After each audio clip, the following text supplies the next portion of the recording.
Squad! Kim Pao Squad Cebu! Oo. Sige nga, taas nyo lahat ng mga banners ninyo. Siyempre lahat sila nag-effort talaga yan. Present na present din si Attorney Oliver Moller dyan sa event na dadaluhan din ni Kimi.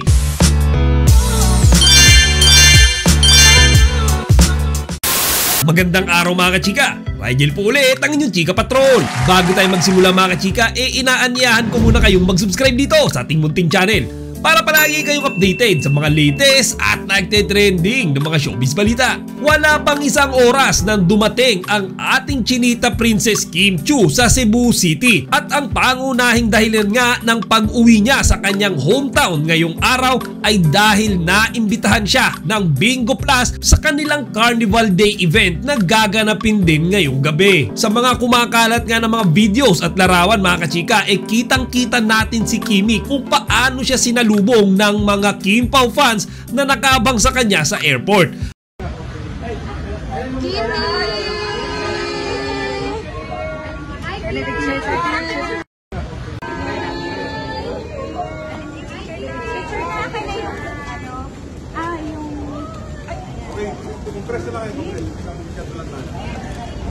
Dito na ka.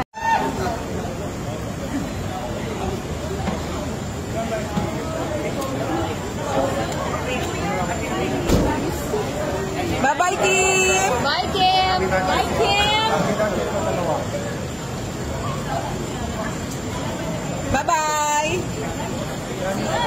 Let's go! Yung ticket na... At hindi lang yan mga kachika, bukod kasi sa airport, sa mismong event, talaga namang kompleto ang Kim Pao Squad. Actually mga kachika, na-mention pa nga sila nung host doon kasi kapansin-pansin na talagang napakadaming Kim Pao banner doon sa venue ng event. Kim Pao Squad! Kim Pao Squad Cebu! Oo. Sige nga, taas nyo lahat ng mga banners ninyo. Iwagayway! Oo. At syempre lahat sila nag-effort talaga yan. Syempre. Oo, pumunta dito sa Sky Hall.